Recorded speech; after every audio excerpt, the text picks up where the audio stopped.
আমি ছোটোবেলায় দেখেছি বাড়ির ওই পান্তা ভাতের আমানি আর ভাতের মাইন নেওয়ার জন্য বাড়িতে গরিব মানুষের কাজ করার লাইন পড়ে যেত। আর এখন ঘন্টা চুক্তি, বাড়িতে একটা মহিলা কাজ করাবেন 50 টাকা 1 ঘন্টা, ঘড়ি থেকে ঢুকবে, ঘড়ি থেকে বেরিয়ে যাবে। কাজেই আপনি আল্লাহর উপরে ভরসা হারাবেন, বিভিন্ন দিক দিয়ে অভাব অনটন বিপদ আবাদ মুসিবত আপনাকে গ্রাস করবে, আপনি ঠেকাতে পারবেন না। এজন্য আল্লাহ বলছেন লা রুজিকতুম, হে দুনিয়ার মানুষ শুনে নাও, আমি তোমার জানিয়ে দিলাম, যদি তোমরা আল্লাহর উপরে প্রকৃত ভরসা করে চলতে পারো তোমাদের রিজিকের অভাব হবে না, আমি তোমাদের রিজিক দিয়ে দেবো। সুবহানাল্লাহ। আল্লাহ উদাহরণ দিয়ে বললেন কামাই রুজাকুত তায়র, দেখো না একটা পাখি, আল্লাহ রাসূল হাদিস উদাহরণ দিচ্ছেন, একটা পাখি সে সকালে খালি পেটে বাসার থেকে বের হয়ে যায়, কিন্তু যখন সে ফিরে আসে তার আপন নিড়ে সন্ধ্যার আগে তার পেট ঠিকই ভরে যায়। অথচ সকালে ওই পাখিটি যখন বের হয় সে জানে না তার কোথায় রিজিকের ব্যবস্থা আছে, কোথায় খাদ্য মজুদ আছে। খুঁজতে খুঁজতে আল্লাহ পাক তাকে এমন একটা পরিবেশে নিয়ে যায়, পাখি ঠিকই ক্ষুধা নিবারণ করে, বরং তার বাসায় যদি বাচ্চা থাকে ওই বাচ্চাদের জন্য সে খাদ্য মুখে করে নিয়ে আসে। তো যে আল্লাহ পাখিকে খাওয়ায়, যে আল্লাহ গরু ছাগলকে খাওয়ায়, যে আল্লাহ অসংখ্য মাখলুকাতকে খাওয়ায়, সে আল্লাহ আপনার আমার সন্তানকে আপনার আমাকে খাওয়াতে পারবে, বিশ্বাস থাকতে হবে। এর নাম ভরসা। কাজেই আমি সকলকে বলবো, খবরদার আল্লাহর উপরে ভরসা ছাড়বেন না। এই মসজিদ হয়েছে আল্লাহর ঘর, আল্লাহর উপরে ভরসা করে আমরা এগিয়ে যাব ইনশাল্লাহ। আমি সেদিন খবর ভাইকে বলেছি, খবরদার মাহফিল হোক আর মসজিদ হোক, আমরা রাস্তায় টেবিল পেতে মানুষ জ্বালাতন করবো। এই কাজ কোশ্চিন গেল বক্সরা বাইপাস আহলাদিস মসজিদের জন্য করা হবে না। সেদিন খোকন ভাই আমার কথা দিয়েছে, আমিও সেটাই ওই 10 টাকা 5 টাকা নিয়ে আর ওইরকম চিল্লা চাল্লি করে মানুষের রাস্তায় কষ্ট দেওয়া লাগবে না। ইনশাল্লাহ মসজিদ হয়ে যাবে ইনশাল্লাহ। আমার আল্লাহর উপর তাওয়াক্কুল করে যদি সুলাইমান আলাইহিস সালাম জিনদের দ্বারা বাইতুল আকসা তৈরি করতে পারে আল্লাহর হুকুমে, আমরা আল্লাহর গোলাম, আল্লাহ আমাদের যার যতটুকু সামর্থ্য দিয়েছে, খোকন ভাই করতেছে, তাকে আমরা কথা দিয়ে যেভাবে হোক, শ্রম দিয়ে, অর্থ দিয়ে, যেভাবে হোক সহযোগিতা করে এ কাজকে ইনশাল্লাহ শেষ করতে পারবো ইনশাআল্লাহ। কাজে ভাইরা আমার, আমি তো কথা বেশি বলতে পারবো না, কথা বেশি বলতে গেলে আপনাদেরও কষ্ট হবে, কারণ উপরে যে কাপড়ের গরম লাগবে, আমার না বাতাস লাগতেছে, আর আমার বাতাস লাগারও দরকার, আমি গরম সহ্য করতে পারি না। প্রিয় ভাই এবং বোন যারা এসেছেন সবাই দৃষ্টি রাখবেন মসজিদের দিকে। আগামী 9 ডিসেম্বর এখানে একটা মাহফিল দেওয়ার সিদ্ধান্ত হয়েছে, আল্লাহ যদি কবুল করে হবে। আর এই মসজিদ ইনশাআল্লাহ হয়ে যাবে মসজিদ আল্লাহর ঘর। এ মসজিদ দুনিয়ার কোনো মানুষের ঘর নয়, এটা আল্লাহর ইবাদতের জন্য প্রতিষ্ঠা হয়েছে। এখানে আল্লাহর ইবাদত হবে নিরঙ্কুশভাবে। আমরা দুনিয়ার কোনো মানুষের কাছে কিছুই চাই না। যদি কেউ দেয় নিজের মনের থেকে আলহামদুলিল্লাহ, না দিলেও আলহামদুলিল্লাহ। কাজেই আমাদের ঈমান যে আছে এটা বুঝতে গেলে আমাদের আল্লাহর নাম স্মরণ হলে আল্লাহর ভয় প্রথম অন্তরে থাকতে হবে, যে না আল্লাহর নাম স্মরণ হয়েছে। আল্লাহর নাম স্মরণ করে যদি আমরা কোনো কাজ করি, আমার দ্বারা অন্যায় হবে না, আমার দ্বারা শয়তান আমাকে দিয়ে কোনো খারাপ কাজ করাতে পারবে না। 2 নম্বরে যখন কোরআন তেলাওয়াত করা হবে আমাদের ঈমান আরও প্রবৃদ্ধি হবে। কাজে বোঝা যায় ঈমান বাড়ে এবং ঈমান কমে। আল ঈমানু ইয়াজিদু বিত্তআ ওয়া ইয়ানকুসু বিল মাসিয়াহ। ঈমান হলো ভালো কাজের দ্বারা, আনুগত্যমূলক কাজের দ্বারা ঈমান বাড়ে, আর খারাপ কাজের দ্বারা ঈমান কমে যায়, ঈমানের ঘাটতি হয়। কাজে ঈমান কম বেশি হয়। আপনি বুঝবেন না যে আপনি শুধু একটা মসজিদ করে দিলেন আর ঈমানদার হয়ে গেলেন, তাও হবে না। মসজিদ যারা করতেছেন, খোকন ভাই সহ, রাজু সহ যারাই আছে, খোকন ভাইয়ের ওয়ারেস, তাদের বেশি দায়িত্ব মসজিদে সালাত আদায় করা। আমাদের দেশে একটা সস্তা স্লোগান আছে, আপনারা জানেন অনেকেই, যে স্বাধীনতা অর্জন করা সহজ কিন্তু স্বাধীনতা রক্ষা করা কঠিন। ঠিক তেমনি আমি বলবো, মসজিদ তৈরি করা যতটা কঠিন, মসজিদ আবাদ করা তার সেইটা আরও কঠিন। কাজেই এই মসজিদ প্রতিষ্ঠাতাদের, যারা এর আশেপাশে আছেন, 5 ওয়াক্ত সালাতে মসজিদে আসতে হবে, নাহলে শুধু একদিনে জুমায় উদ্বোধন করে কোনো লাভ নাই। বহু মসজিদ বাংলাদেশের তালা দেওয়া আছে, সৌদি আরবও আছে, লাগে না মসজিদ। আমাদের দেশের মধ্যে এখন সৌদি আরব তো হিংসিত নাই, তারা একটা মসজিদ করেছে, ব্যক্তিগতভাবে চালাতে পারছে না, বন্ধ আছে, অসুবিধা নেই। একটা তেলের পাম্প করেছে, সেখানে মসজিদ আছে, তেলের পাম্প চলছে না, মসজিদও চলছে না, অসুবিধা নেই। কাজেই মসজিদ করতেছেন, মসজিদে সালাত আদায় করতে হবে। আমি এই মসজিদের প্রতিষ্ঠাতা যারা আছেন, তাদের ওয়ারেস, তাদের আলাউলাদ এবং আশেপাশের সমস্ত মানুষদের কাছে আমি অনুরোধ করব, এই মসজিদ যারা জমি দিয়েছেন, এই জমির কিন্তু এখন অনেক দাম, মসজিদ যারা করতেছেন অনেক পয়সা খরচ হচ্ছে, কাজের আবাদ করতে হবে।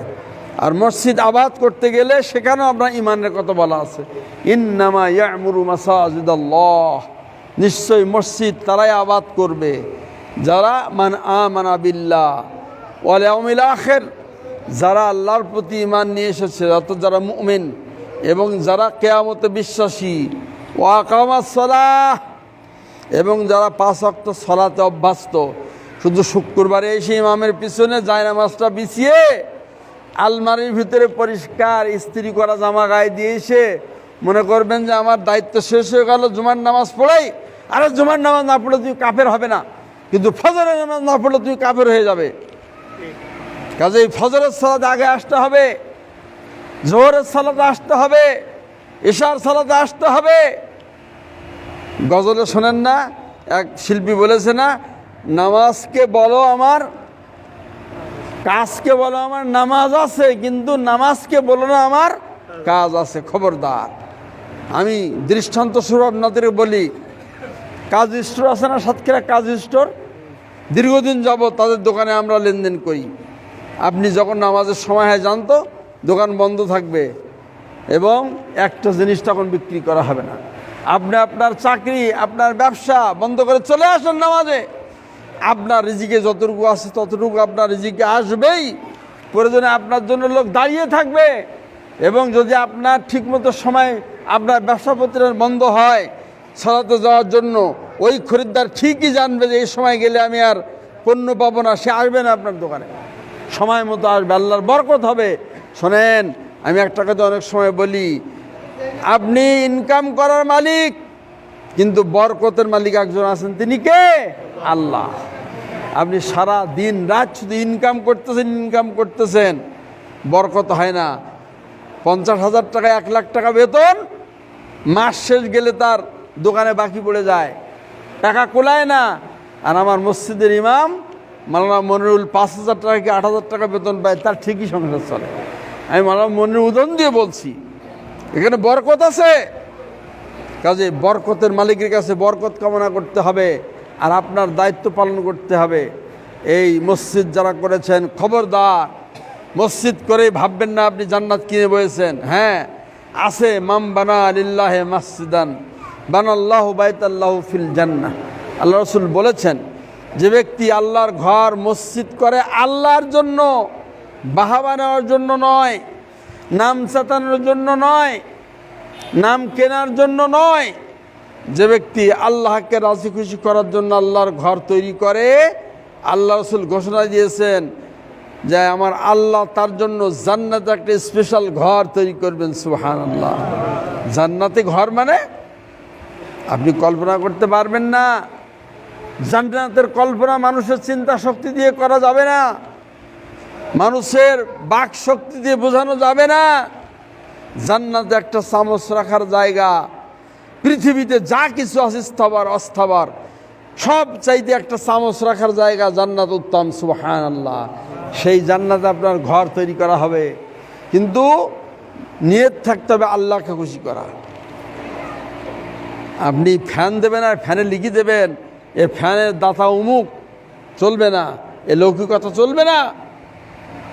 হ্যাঁ, দান করার ক্ষেত্রে হিংসা করা, ঈর্ষা করা, হিংসা বলা যাবে না, ঈর্ষা করা বৈধ আছে।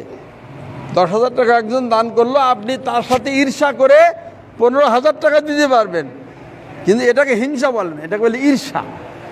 ভালো কাজ একজন করেছে, তার দ্বারা আপনি উদ্বুদ্ধ হয়ে আরও বেশি ভালো কাজ করবেন, কিন্তু এটা হিংসা নয়।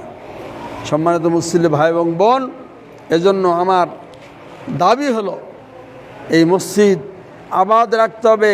এই বাইপাস বক্সার মোড়, এখানে মানুষ আগে ঠ্যাঙালেও আসতো না। হ্যাঁ, এখানে ঠ্যাঙাল, আমি যখন বক্সারে পড়তাম এই রাস্তায় কোনো মানুষই চলাচল করতে পারতো না। 3-4 হাজার টাকা জমির কাঠা এখানে অহরহ পাওয়া যেত তখন, জোর দিলেও কেউ জমি নিত না। আর এখন এখানে কি অবস্থা, এ মূল্যায়ন আমাদের করতে হবে। এই গুরুত্বপূর্ণ জায়গায় যে এই জমি যারা দান করেছেন তাদের জন্য প্রাণ খোলা দোয়া করতে হবে, আল্লাহ জনের বিনিময়ে তাদেরকে জান্নাত দান করেন, আল্লাহুম্মা আমিন। যে খোকন মালিক শ্রম দিয়ে টাকা দিয়ে আমার খোকন ভাই এই ঘর তৈরি করতেছেন এবং যারা সহযোগিতা করেছেন তাদের জন্য দোয়া করছি, আল্লাহ তুমি এর বিনিময়ে তুমি উত্তম পুরস্কার জান্নাতুল ফেরদৌস নসিব করে দিও। আমি অসুস্থ মানুষ, অসুস্থ মানুষের দোয়া আল্লাহ কবুল করেন, হাদিসে আছে। এজন্য আমি অসুস্থ, আল্লাহ তোমার কাছে দোয়া করছি।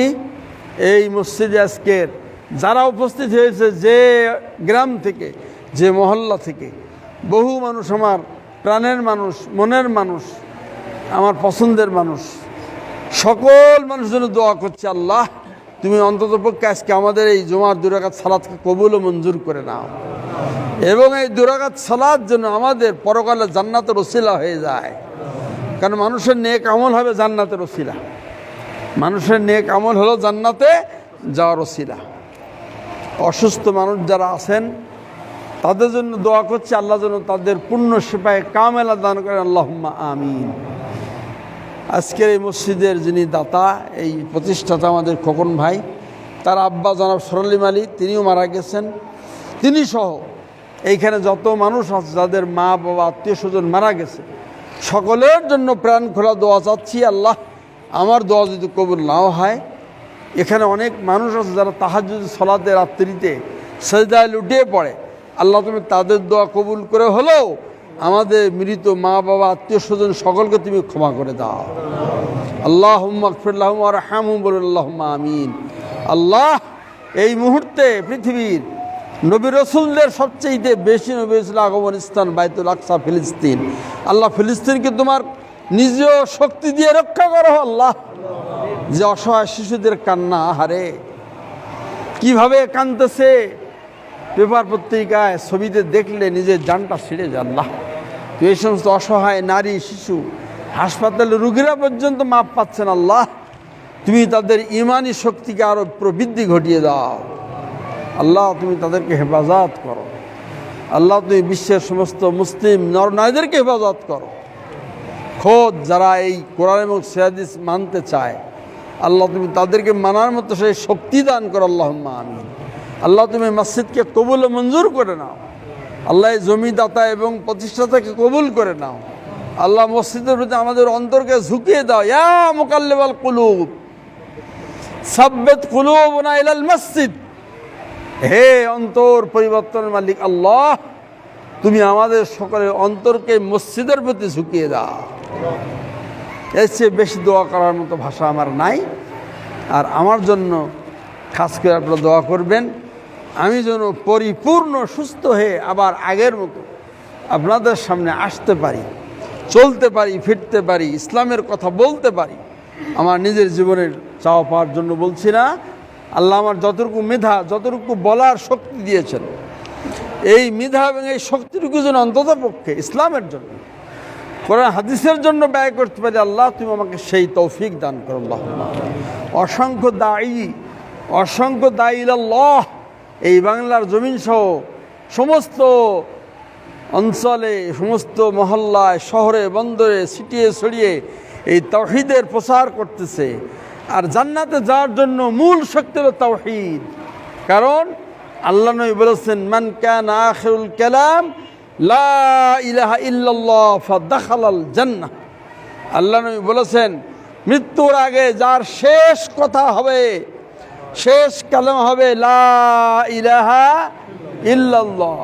এইটা যদি সে অন্তর থেকে বলে শেষ বিদায় নিতে পারে, এইটা বলে মরলো মানেই দাখালাল জান্নাহ, জান্নাতে ঢুকে গেল। কাজেই আমরা যেন সকলেই আজকে যেমন এই বাইপাস আহলে জামি মসজিদে খুতবা শুনছি, এক কাতারে বসে একই জায়গায় বসে, আল্লাহ তুমি আমাদের সকলকে সমস্ত পাপ রাশি ধুয়ে মুছে দিয়ে তোমার গফফার নামের বদৌলতে আমাদেরকে পাপ মুক্ত করে নিয়ে এভাবে আমাদের সকলকে জান্নাতুল ফেরদৌসের মেহমান বানায় নিও, আল্লাহুম্মা আমিন। কারণ হয়ে গেছে ভাই, দেখেন তো, চোখ বুঝে দেখেন তো, জীবনের 3 ভাগের 2 ভাগ প্রায় আমরা শেষ করে ফেলেছি না সব। মানে একটা আপাতত হিসাবে, মরণের তো কোনো গ্যারান্টি নাই। আমরা তো সবাই জানি দুনিয়াতে আসা সিরিয়াল আছে, বড় ভাইয়ের পরে মেজি ভাই, মেজি ভাইয়ের পরে সেজি ভাই, তারপরে ছোট ভাই, কিন্তু দুনিয়া থেকে যাওয়ার তো কোনো সিরিয়াল নাই। দাদার আগেই পোতা চলে যাচ্ছে, হ্যাঁ, দাদির আগেই নাতি চলে যাচ্ছে। কাজেই কে কখন চলে যাবে জানি না। অন্ততপক্ষে যাওয়ার কালে